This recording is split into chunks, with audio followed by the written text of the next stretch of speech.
امروز 7 اپریل شاهده محمد جانова مادر بلوگر شهرزاد و یا عبدالرحمن نالنو را В феврале 2022 года была задержана Шохида Махмаджонова, 1977 года рождения. Она является матерью известного таджикского блогера. Слышал, что у таджикского блогера мать похитили? Да. Не слышал? Мать проживающего в Германии таджикского блогера Абдурахмон 09 Шахида Мамаджонова была приговорена судом района Исмаили Самани города Душанбе к 6 годам лишения свободы. خواهان آزادی شاهده محمد جانوا شدند که میگویند به دلیل فعالیت فرزندش شیرزاد محمد جانوف در شبکه‌های اجتماعی بازداشت و به همدستی با سازمان‌های ممنوعه متهم شده در تاجیکستان. This regime is a corrupt dictatorship. Immediately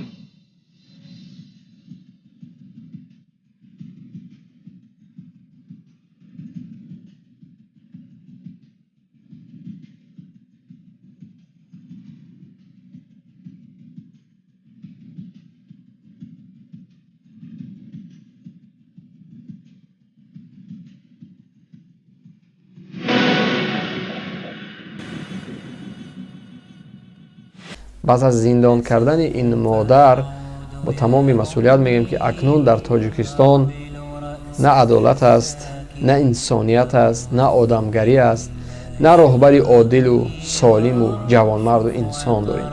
پس میتوافی اینها از انسان، از مادر به دنیا نآمدن، اینها از مخلوق دیگر هستند.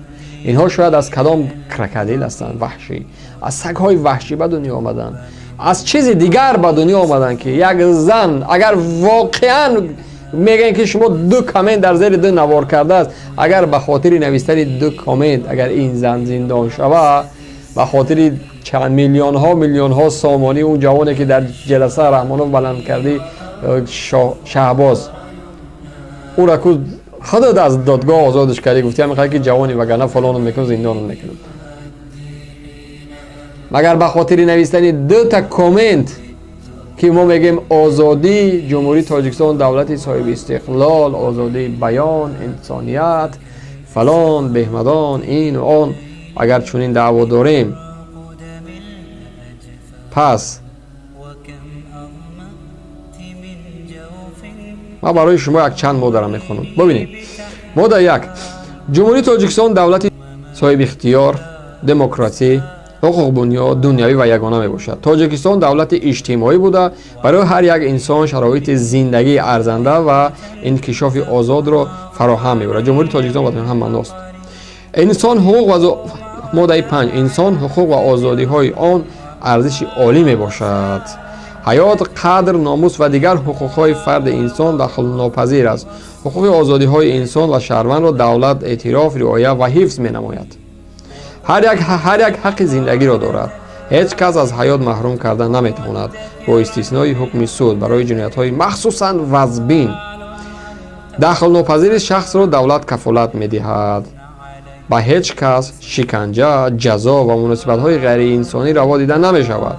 مورد آزمایش مجبوری طبی و علمی قرار دادن انسان من است. هر کس کفالت حفظ سودی دارد. هر کس حقوق دارد طلبات نماید. هر کس حقوق دارد طلب نماید که پرونده او را سودی با صلاحیت، مستقل و بی‌غرض که طبق قانون تصویر یافته است بررسی نماید.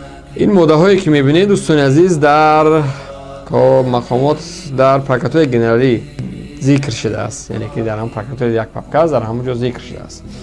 جمهوری تاجیکستان دولت دموکراتی میگه، دموکراتی، آزادی بیان، یعنی دموکراتی، آزادی بیان در اونجا هست.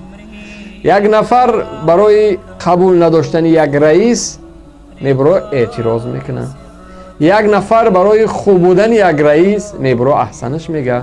یک نفر برای ظالم بودن یک وزیر، یک راهبر، یک مقامدار، یک پلیس میبره تنقید میکنه و یک نفر دیگه میبره چیکار میکنه؟ گپ میزنه.